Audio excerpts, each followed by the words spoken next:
Pemirsa, kasus transmisi lokal di Bali dari hari ke hari masih terus bertambah. Pada Minggu 14 Juni 2020, penambahan kasus transmisi lokal mencapai 14 orang.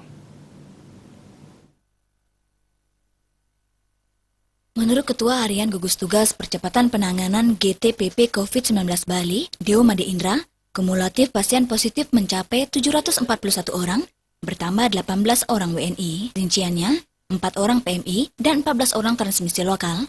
Saat ini jumlah kasus transmisi lokal sudah hampir mencapai 60% dari kumulatif kasus positif COVID-19.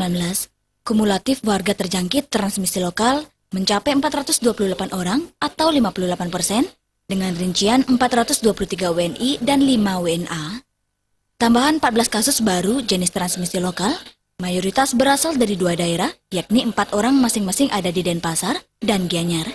Kemudian Tabanan dan Kelungkung masing-masing bertambah 2 warga terjangkit transmisi lokal, sementara Jemberana dan Badung masing-masing menambah 1 kasus.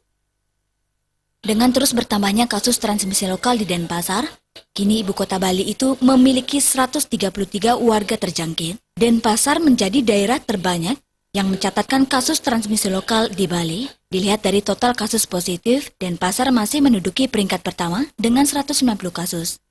Per 14 Juni 2020, jumlah pasien yang telah sembuh mencapai 474 orang atau 63,97%, bertambah 12 orang WNI dengan rincian 4 orang PMI dan 8 orang transmisi lokal. Sementara itu, jumlah pasien meninggal sebanyak 6 orang atau 0,81%. Jumlah pasien positif dalam perawatan atau kasus aktif 261 orang atau 35,22%. Mereka berada di 11 rumah sakit dan dikarantina di Bapelkesmas, UPT Nyitda, dan BPK Pering. Dia Dewi Bali Pos melaporkan.